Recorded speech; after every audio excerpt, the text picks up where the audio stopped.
Hai guys, di video kali ini aku mau ceritain tentang pengalaman aku waktu ikutan di 101 One The World Tour di Jakarta tahun 2018. Mungkin ada teman-teman yang belum tahu atau belum pernah denger 101 itu apa.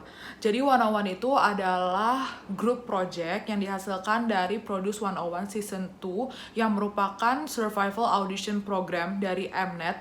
Jadi itu isinya adalah beberapa trainee yang sudah dalam level mau debut. Itu mereka ikut ke acara ini dan nantinya akan ada 11 orang yang dipilih untuk didebutkan dan mereka itu akan dikontrak selama 2 tahun. Nah, setelah sudah ada 11 orang ini, mereka akan menjalani trainee untuk debut dan gak lama mereka debut sebagai 101 dan waktu itu mereka debut di tahun 2017 sehingga kontrak mereka itu berakhir sekitaran di tahun akhir-akhir 2018 atau kurang lebih di awal-awal 2019.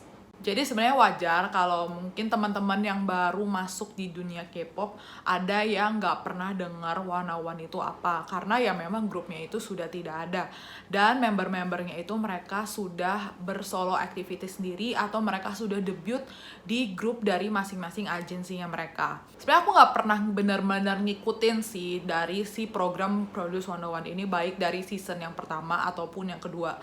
Cuman aku tahu yang kedua ini karena temen aku tuh heboh ngeposting kalau sudah ada line up debutnya dan kayaknya memang hyping banget dibandingkan dengan Produce 101 yang pertama, yaitu pas mereka debutin IOI, girl groupnya. Jadi pas 101 debut, aku langsung dengerin lagunya, yaitu judulnya Energetic, dan aku langsung suka. Dan memang pada saat itu juga aku suka dari member-membernya itu semua, walaupun waktu itu aku paling suka sama Kang Daniel.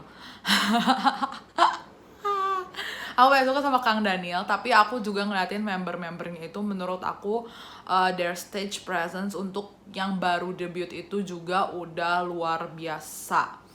Jadi dari situ aku ngikutin sampai akhirnya tibalah di tahun 2018 mereka mengadakan World Tour yang merupakan World Tour pertama dan terakhirnya mereka, karena di tahun yang sama mereka akan disbanded, yaitu di akhir tahun di Desember 2018. Pas aku tahu kalau mereka akan mampir di Indonesia dalam rangkaian World Tour-nya itu, aku langsung searching, aku langsung cari harga dan aku langsung cari denah tempat duduknya dan ketemulah seperti ini. Jujur pas aku ngeliat harganya itu aku cukup kaget karena menurut aku harganya lumayan, apalagi aku dari awal udah berencana pinginnya ambil yang festival. Dan ternyata dalam denahnya itu, festival itu mereka masukkan sebagai kategori VIP. Menurut aku ini quite new, karena biasanya VIP itu posisinya tuh kayak dia di tengah-tengah dan di bagian pas si panggungnya itu maju ke depan kayak gitu. Jadi ada seksinya sendiri dan festival itu biasanya di bawah, harganya di bawah VIP ini. Tapi ternyata dalam denahnya si 101 ini, festival yang depan itu dikategorikan sebagai VIP. Jadi harganya paling mahal. Nah, tapi aku pikir ya udah, karena ini konser pertama dan terakhirnya mereka juga, aku nggak bakal ketemu lagi dan nggak bakal ada grup 101 ini lagi. Jadi ya udah, aku willing untuk ambil yang VIP. Ketika tiket-tiketnya open, aku inget itu jam 3 sore waktu Malaysia pada saat itu. Dan aku tuh sebenarnya lagi siap-siap untuk MC acara di kampus jam 5 sore.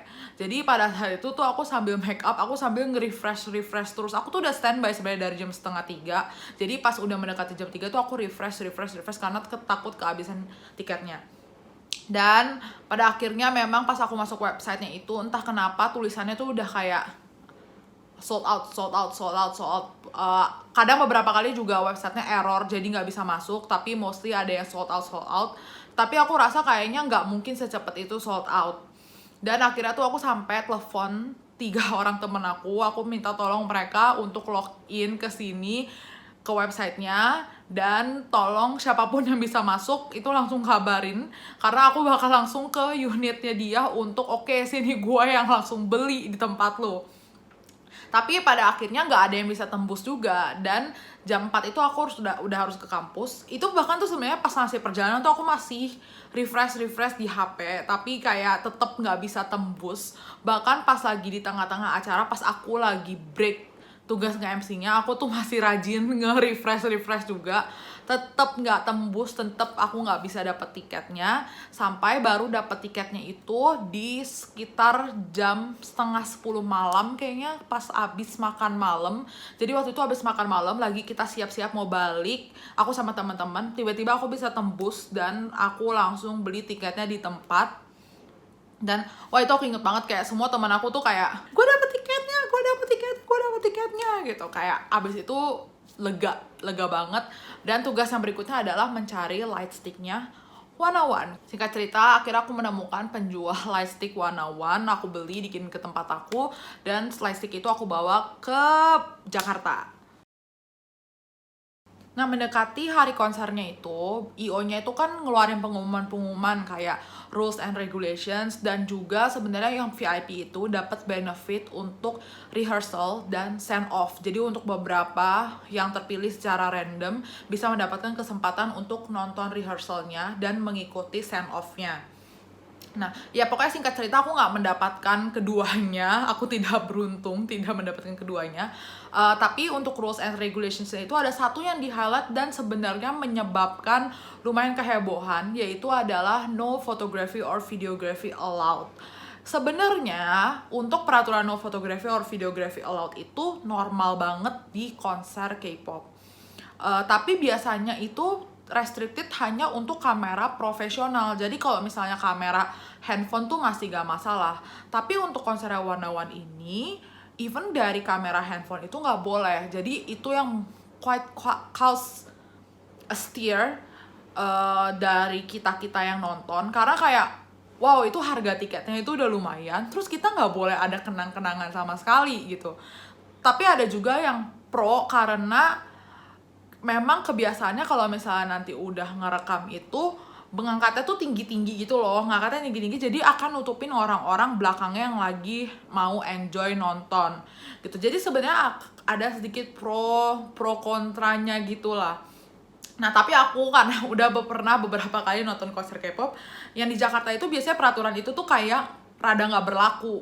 Walaupun mereka udah ngomong no photography or videography allowed, tetap pasti akan ada yang ngerekam ataupun foto-foto, dan kayak nggak ada yang tegur, kayak ya udah let go aja gitu, di let go. Walaupun emang kalau kamera profesional itu pasti ditahan di depan, nggak boleh masuk kan, tas kita dicekin satu-satu. Tapi sebelum Indonesia itu kan Wanna One konsernya di Singapura dulu pada saat itu. Dan aku baca di Twitter itu ada berita bahwa konser Wanna One yang di Singapura itu banyak yang komplain masalah dokumentasi. Karena ada yang mereka tuh ketahuan ngerekam, ada yang paling lightnya itu tuh cuman ditegur.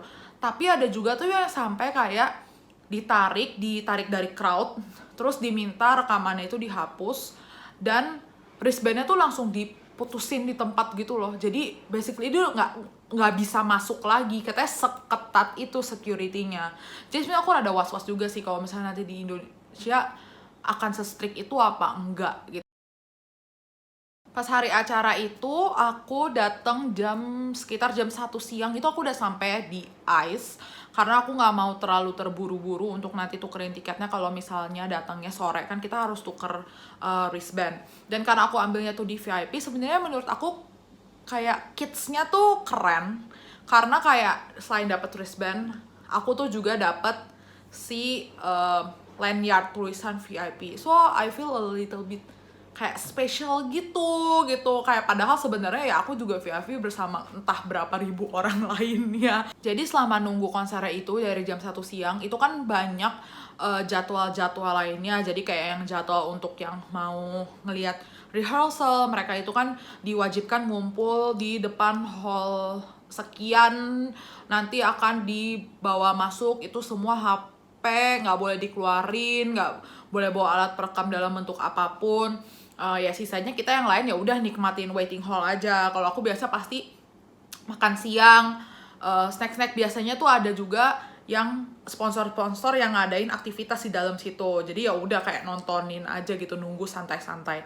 Karena biasa kalau konsernya itu sekitar jam 6 sore gitu ya, itu biasa dari jam 4:30 atau jam 5 gitu udah siap-siap untuk masuk ke venue.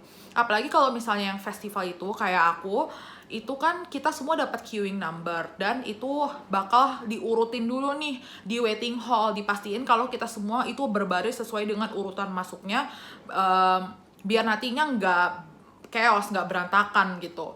Dan jadi sekitar jam 5 itu udah mulai siap-siap untuk masuk ke venue, karena mulainya harus on time. Karena biasanya kalau artis K-pop itu mereka konser dari 6 sampai jam 8 gitu misalnya ya, atau misalnya sampai setengah 8. Nah, mereka tuh bisa flightnya itu mungkin jam 10 malam hari itu juga, atau jam 11 malam, jadi nggak boleh ada delay gitu. Jadi pada saat itu kita sekitar jam 5-an itu udah start untuk masuk ke venue. Sebenarnya yang aku sangat sayangkan itu, dan aku sebel banget adalah, kita itu kan masuk ke venue udah ada queuing number. Dan sebenarnya aku ngerti kalau all of us must be enthusiastic dan excited gitu to meet our idols. Tapi kenapa banget sih pas lagi on the way masuk ke hallnya itu, yang udah jelas-jelas tuh dalam bentuk barisan, harus banget ada yang dari belakang tuh lari-lari sampai nabrak-nabrak dan dorong-dorong gitu. Kayak padahal udah jelas-jelas tuh kita ada queuing number. Kayak what's the purpose gitu loh. Tuh kita bakal tetap masuk ke hall gitu. Kalau misalnya mau dapet yang depan-depan banget juga kan sebenarnya kayak ya udah nanti aja gitu, kenapa banget harus pas kita lagi antri rapi-rapi itu ngedorong. Karena aku tuh ada beberapa kali orang dari belakang aku tuh mereka lari dan kayak nabrak gitu.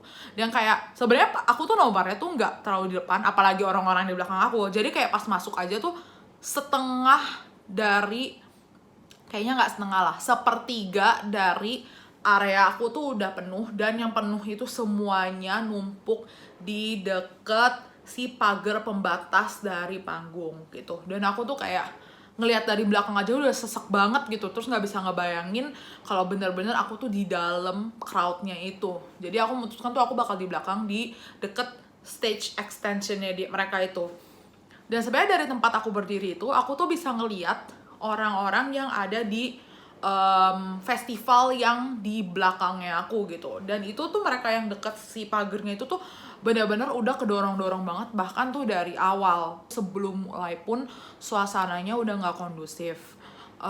Aku kurang tahu ada masalah apa. Yang aku dengar adalah ada beberapa orang tuh yang kayaknya kena tipu pembelian tiket, karena mereka beli dari semacam reseller yang sebenarnya ternyata dia reseller bohong-bohongan doang gitu. Jadi udah transfer uangnya, cuman dibilang nanti datang aja ke venue pas hari H, kita tukerin langsung wristbandnya di tempat, tapi ternyata nggak ada gitu. Tapi aku kurang tahu exactnya, karena aku tuh cuman dikasih tahu sama orang-orang samping aku gitu. Oh ya, by the way, kalau misalnya nonton konser gitu biasanya kita jadi kenalan kan sama orang-orang sebelahnya gitu. Nah itu juga aku cuma dikasih tahu gitu, karena aku kayak cuman ngomong kecil sebenarnya, ada apa sih gitu. Terus kayak orang sebelah tuh langsung kayak, itu mbak ada gini, langsung jelasin ke aku gitu. Nah itu tuh sampai heboh banget. Kayak jadi ICE itu kan bagian belakangnya itu dia tuh bentukan roll pintu yang kayak besi gitu loh ya, contohnya seperti ini. Nah, itu tuh ada orang di luar yang kayak gedor-gedor, dan tiba-tiba out of nowhere ada segerombolan orang itu lari masuk ke area venue aku. Dan itu tuh sampai dikejar sama security. Yang sampai kita tuh dimintain semuanya angkat wristband untuk menandakan kalau emang kita tuh di venue itu. Kita tuh di area itu, di section itu. Kita semua suruh angkat wristband. Nah, yang nggak angkat wristband ini semuanya ditarik-tarikin keluar. Dan aku cuma tahu mereka tuh marah-marah, dan ya abis itu ya sudah gitu. Tapi itu pun pas selain ada masalah itu, yang tadi aku udah bilang di row belakang aku, itu aku udah dengar mereka tuh teriak-teriak kayak, munduran dong, munduran, sesek nih, nggak bisa napas. Dan aku tuh sebenarnya ngeliat juga ada yang kayak bener-bener dia tuh udah sampai ketabrak banget sama si pembatasnya itu, yang ke ini banget, sampai security tuh kayak naik ke pembatasnya teriak suruh mundur gitu. Jadi sebenarnya dari awal konser tuh udah juga nggak kondusif. Dan sebenarnya aku ngeliat pas lampu, jadi kan biasanya tuh sebelum benar-benar mulai konser mereka akan play satu playlist atau kayak satu MV atau semacam kayak opening. Aku tuh udah ngeliat bahkan ada yang setengah mau pingsan gitu. Jadi mereka langsung diangkut dan diangkut dari sectionnya dan dibawa keluar. Guys, konsernya belum mulai tapi lu udah pingsan duluan. Kayak oh my god, sayang banget, lu bayar tiket mahal-mahal, lu nggak bisa nonton karena lu pingsan kegencet gitu. Kayak menurut aku tuh yang di belakang juga salah, maksa banget dorong-dorong ke depan. Tapi kayak yang di depan juga kalau emang udah tahu, move to the back gitu. Kayak ini tuh aku pun pernah ke gencet-gencet kayak gitu. Kalau kalian belum tahu, silakan nonton video pengalaman konser aku di konser Seventeen. Kayak move back gitu, daripada kamu jadinya pingsan dan gak bisa nonton one-on-one-nya gitu. Aku nggak tahu setelah itu dia masuk ke venue apa enggak, tapi yang pasti kalaupun masuk ke venue dia udah di belakang lah. Menurut aku udah di posisi yang aman. Ketika konsernya mulai, the conditions is actually even worse than sebelum mulai. Yang worse itu bukan konsernya itu bagus, megah, and all the members looks bright gitu ya. Tapi kondisi yang di penonton. Kenapa? Udah jelas pasti semuanya ngangkat kamera, ngangkat HP untuk ngerekam. Aku yang di belakang sampean tuh nggak bisa ngeliat. Dan sebenarnya menurut aku capacity-nya itu, aku agak kurang tahu sebenarnya capacity aku tuh, area aku ya sebenarnya tuh cukup gede apa mereka tuh masukinnya over crowd gitu, orang-orangnya berlebihan. Tapi sih sebenarnya cukup kalau semua orang standing rapi gitu ya, standingnya rapi, nggak yang gencet-gencetan gitu. Karena kayak pas waktu itu tuh saking mereka ngegencet maju ke depan, sebagai aku yang posisinya di belakang, jadi aku bisa melihat itu tuh setengah area aku tuh kosong di belakang tuh kosong karena semua udah pada ngegencet ke depan gitu. Dan sadly setelah 2 atau 3 lagu konsernya itu di stop, dan sampai tuh kayak IO-nya itu naik ke panggung. Ada 2 kayaknya, IO Indonesia dan IO dari yang luar negerinya itu naik ke panggung, bilang kalau konsernya nggak bakal dilanjutkan jika kita sebagai penonton nggak bisa bekerja sama. Karena memang aku lihat itu banyak banget yang pingsan di lagu-lagu pertama atau kedua karena kegencet abis-abisan gitu. Dan jadi konsernya diberhentiin cukup lama karena semuanya pasti pada nggak mau menjaga jarak. To move a little bit more to the right, to the left, and to the back. Okay, right to the right. Okay, move to the right a little bit. If you see space. Yang sampai kamera itu, jadi kan ada kamera apa, Jimmy Jeep ya namanya, aku lupa. Itu tuh sampai yang ngesorot ke penonton untuk ngasih tahu kalau ini area belakang lu tuh kosong gitu, kayak tolong mundur, supaya jadi sampai disorot dari atas gitu, kayak ayo mundur gitu. Dan itu lumayan lama, yang sampai gue tuh konsernya, aduh ini kalau sampai konsernya dipotong waktunya gimana ya, soalnya ini lumayan lama loh, ini udah bisa habis 2 lagu sendiri kayaknya gitu ya. Pokoknya secara singkat cerita akhirnya semua dipaksa mundur sampai udah mundur, dan akhirnya konser pun dilanjutkan. One masuk, sampai mereka tuh juga bilang kayak tolong tetap menjaga kondisi supaya kondusif gitu, jangan dorong-dorongan, jaga orang depan seperti itu ya. Tapi tetap aja pas membernya masuk itu semua langsung pada maju, tapi memang nggak separah yang pas di awal yang benar-benar kayak nggak menjaga jarak sama sekali. Sebenarnya setelah kejadian dempet-dempetan itu kan orang-orang udah mulai agak menjaga jarak tuh setelah itu. Nah, security mulai bekerja untuk taking down orang-orang yang ngerekam gitu. Jadi mereka itu, tapi nggak ditarik sih, jadi lebih yang kayak kalau jaraknya itu dekat, kameranya bisa langsung diturunin. Kalau yang agak jauh disorot-sorot pakai senter untuk kasih tahu itu turunin. Ada beberapa security yang sebenarnya masuk di dalam crowd juga, kayaknya untuk menjaga just in case kalau misalnya ada yang pingsan di tengah. Nah itu biasa mereka bisa langsung yang kayak tegur di tempat seperti itu. Tapi ya tetap aja nggak bisa kontrol karena terlalu banyak yang pingsan dibandingkan mereka harus ngurusin masalah kamera. Itu kayaknya lebih urgent untuk masalah yang penonton yang pingsan gitu. Itu karena beneran banyak banget penonton yang pingsan. Karena aku kan tempatnya itu di bagian belakang tapi deket si pagar. Dan kalau misalnya yang pingsan-pingsan itu biasanya itu dibawa, ngelihat jaraknya juga. Tapi kan mostly banyak kan yang pingsan itu yang deket pagar. Jadi mereka tuh diangkut dari pagarnya gitu. Kayak 2 security ngangkut dari pagarnya, abis itu nanti tim P3K-nya yang akan bawa tandu untuk ke ruangan emergency room-nya gitu. Konsernya itu sebenarnya seru banget, benar-benar seru banget. I get to see all the members dan mereka menyanyikan semua top songs-nya mereka dan beberapa lagu slow. Jujur yang lagu slow aku nggak pernah dengerin. Aku cuma dengerin lagu mereka yang energetic gitu ya. Nggak pernah dengerin lagu slow-nya, tapi ya pada saat itu aku enjoy banget performance-nya mereka. Dan bahkan aku berhasil ketemu mereka dalam jarak yang super dekat, karena kayak pas mereka jalan ke yang panggung extension itu tuh benar-benar jaraknya tuh dekat banget dari si pagar itu. Makanya tuh aku bingung kayak kenapa semua maunya tuh ke yang panggung utama. Karena kayak yang aku itu pertama, panggung extension itu si panggungnya tuh nggak tinggi, guys, nggak tinggi. Jadi kayak tingginya tuh paling cuman 60 cm mungkin. Tingginya itu cuma 60 cm ya, mungkin 1 meter lah, 60 sampai 1 meter.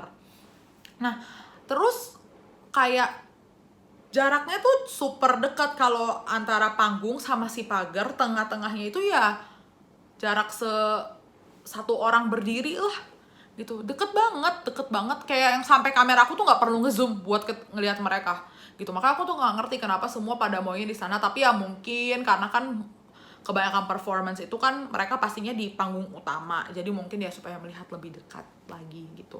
Tapi ya aku udah cukup seneng banget bisa ngelihat mereka secara deket banget, walaupun gak semua member ya, karena kan mereka mencar, ada yang ke sebelah kanan, ada yang ke sebelah kiri gitu. Jadi aku cuma dapet ya mereka yang ke sebelah kiri gitu. Tapi yang aku tuh sangat shock adalah banyak yang melempar sesuatu ke stage-nya. Mungkin yang kasus yang tidak terlalu ekstrimnya adalah ya boneka plushes gitu ya, boneka-boneka kecil. Teman yang di sebelah aku itu ada yang ngelempar mainan mobil-mobilan kayak Hot Wheels, dan itu kan kalau dilempar sakit ya, apalagi kalau kena ini. Soalnya tuh kayak dia tuh ngelemparnya itu nggak cuman satu. Aku nggak ngerti kenapa juga dilempar gitu. Apakah maksudnya tuh mau ngasih ke membernya gitu. Cuman kayak kenapa mesti dilempar gitu. Itu benar-benar ngelempar tuh yang kayak gitu. Dan actually aku ngeblok salah satunya karena kayak dia ngelemparnya tuh 3 kali. Nah yang ketiga aku ngeliat dia udah ancang-ancang tuh aku rada nggak giniin supaya nggak kena ke panggung gitu kan. Karena yang 2 sebelumnya itu aku lupa waktu itu kalau nggak salah Kang Daniel atau Jin Young atau Ong lagi di atas panggung, pas dilempar tuh bener-bener di sininya loh, di sininya. Mereka sampai kaget sampai ngelihat ke arah yang ngelempar gitu. Dan aku sampai takut, aku dikira aku yang ngelempar padahal bukan gitu. Ini orang sebelah aku gitu, anak kecil yang lebih kecil dari aku kayaknya gitu. Dia ngelempar. Nah yang ketiga tuh aku agak halangin walaupun ujung-ujungnya kelempar juga tapi nggak nyampe ke panggung. Pas kena ke tangan tuh sakit gitu. Jadi kayak itu apalagi pas awal-awal ngelemparnya tuh high speed, itu bener-bener udah wush, di sebelahnya gitu. Sebelahnya itu dikit lagi bener-bener kena muka, dan abis itu mereka kayak walk away. Dan gak berapa lama security ada yang datang nyariin, tapi pas aku mau laporin sudah hilang. Jadi dari keseluruhan konsernya aku cuman bisa nge-record beberapa doang, karena juga ada masalah yang aturan nggak boleh rekam. Aku agak nggak berani karena posisi aku itu kan ada di belakang, yang dimana nggak ketutupan orang sama sekali. Jadi kalau ngerekam tuh pasti ketahuan. Makanya kalian bisa lihat footage aku semuanya itu berantakan banget, karena aku trying untuk nggak ngangkat tinggi begini. Aku cuma segini guys angkatnya, dan aku zoom supaya nggak kelihatan. Bahkan tuh sampai layar brightness-nya tuh aku rendahin bener-bener. Aku bener-bener ngerekam, nggak ada niatan untuk nge-vlog, karena itu sebenarnya emang bener-bener buat dokumentasi pribadi aja, untuk sebagai kenang-kenangan. Ya jadinya seperti itu gitu. Tapi kan aku bisa reminded of pada saat itu.